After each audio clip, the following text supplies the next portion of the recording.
Hello people, this is Shekhar this side from Biotechnica, and today I'm going to discuss a very important topic, and that's related to your job search. And the question of the day is, are you silently sabotaging your job search? Now, why I'm taking this topic, because I have seen personally a lot of people who apply for the right job which suits their requirement, qualification and career growth, but they just kill it. They just kill the entire essence of getting the job. Instead they end up losing the opportunity. So I'm going to talk certain important points here, and I'm going to of course discuss 4 underlying issues. So pay attention, and before I get started, I would like to summarize what I'm going to talk about. I'm going to talk about 4 important points which are there on your screen right now, and they are lack of confidence, fear of rejection, enthusiasm and lack of direction. Now, for the people who believe that they're confident enough and they don't have the fear of rejection, they are enthusiastic enough, passionate for the job, and they are not lacking direction, let me tell you, I have some more points towards the end, so don't stop or pause here. Now, coming to the first point, lack of confidence.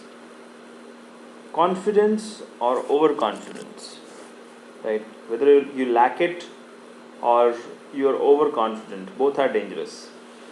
Now, look at it from a recruiter's point of view. If you are lacking confidence, that shows you are not ready for the job, you are not confident for the job description, and you will certainly screw it up. Instead, if you are someone who is overconfident for the job, then certainly he is going to not listen to the instructions given by the various departments, and may end up, creating a bigger confusion or bigger disaster. So both is important, both is dangerous, and you should avoid both. Okay, so don't have overconfidence, don't show overconfidence during your interview, and don't be nervous. Okay, if you are nervous, you're not sure, that's it reflects that you're not sure about the job.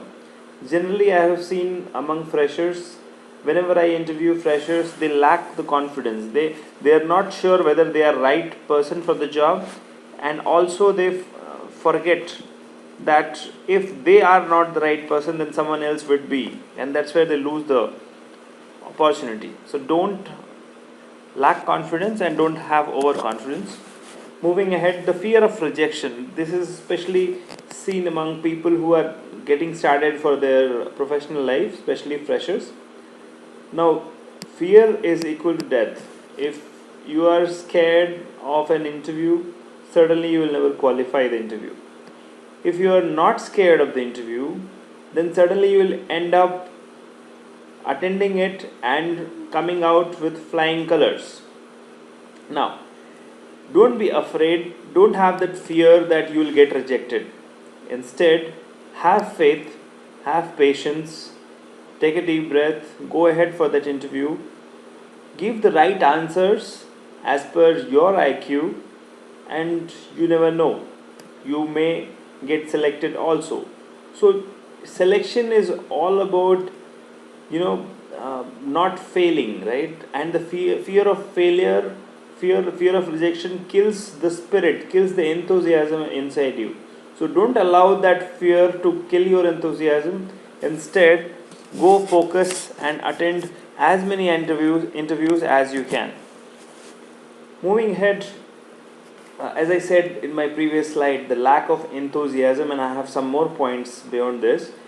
Now, if you are lacking enthusiasm, you will certainly going to lose the opportunity. Now, how it works is because the employer is always looking for a passionate employee.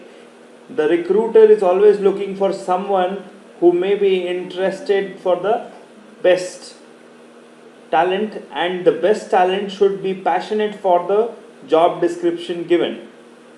Now, moving ahead, HR team looks at someone who is tamed or programmed to deliver results. If you are not able to deliver results, you will not be able to sustain the job. Okay, so you have to deliver results, and if you are not enthusiastic enough, you're not showing interest in the job description provided, you will certainly succeed. Okay, now seeing is believing. Recruiter wants proof, and the initial proof is your enthusiasm. If you are lacking enthusiasm, you will lose it. Okay, so don't lack that enthusiasm. On one hand, don't show over enthusiasm. Now, over enthusiasm is again dangerous. Now, be realistic. Show realistic enthusiasm. Don't show that you are someone who can achieve the best. Okay, just show that okay, I'll try. Okay, and that's how it works out. Don't show over enthusiasm. At the same time, don't lack it. Don't lack energy in your during your interview. Okay, this is very important. Now, your personality is a shell of onion. Okay, now a shell of onion, as you can see on the screen right now. So as you can see on your screen, your personality is a shell of onion. Okay, every layer has its own importance. It starts from your qualification. It moves on to the skills you have possessed, and it also includes the third layer is experience, and the fourth important layer, as I discussed, is enthusiasm. Fifth one being patience. Sixth one being unidirectional approach, and seventh and most important is confidence. Okay, these are the 6 or 7 traits which makes you or breaks you as a professional. All of us have qualification, right?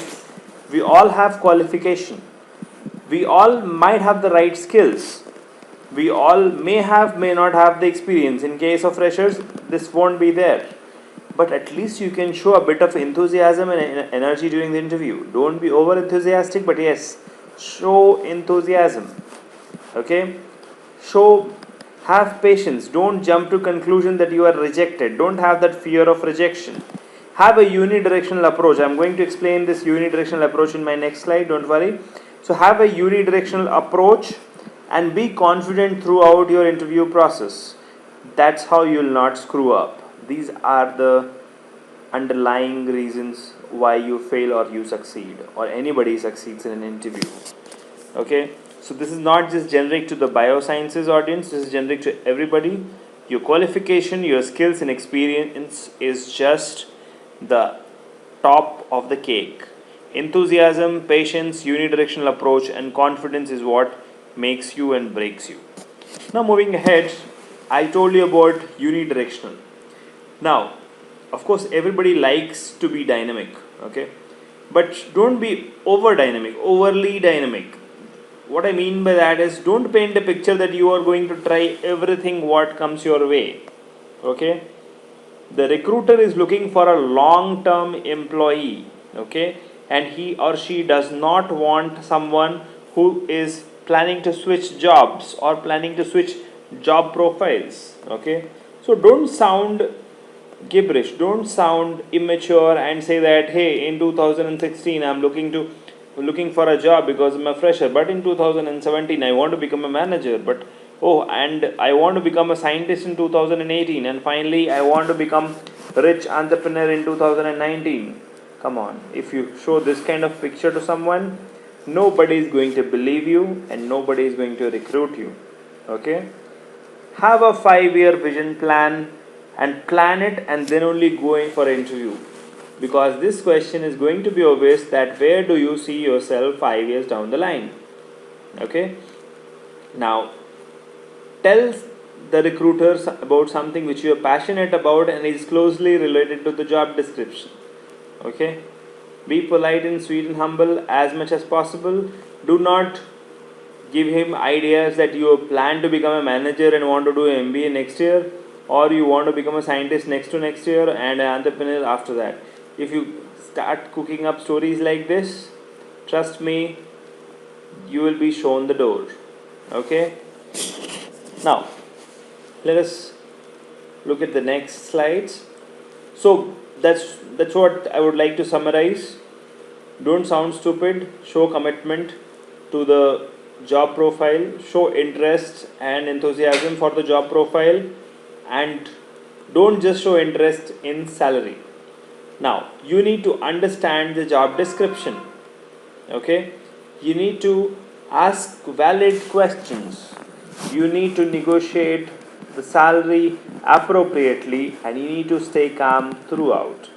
So in my next episode for career development and counseling, I'm going to take up how to understand a JD, what kind of questions you should be asking during an interview, and how you should be negotiating your salary. Okay, that's all for today. Watch out for more.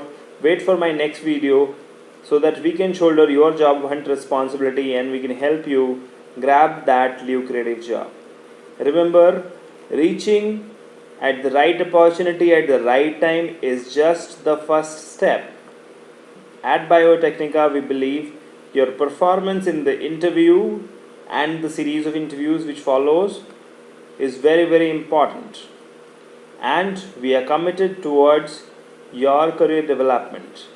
This small video was just an attempt to help you.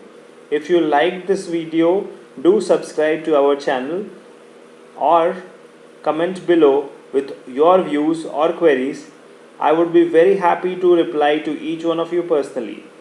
This is Shekhar Suman, CEO of Biotechnica, signing off and wishing you all the best for your all career future endeavors. Thank you.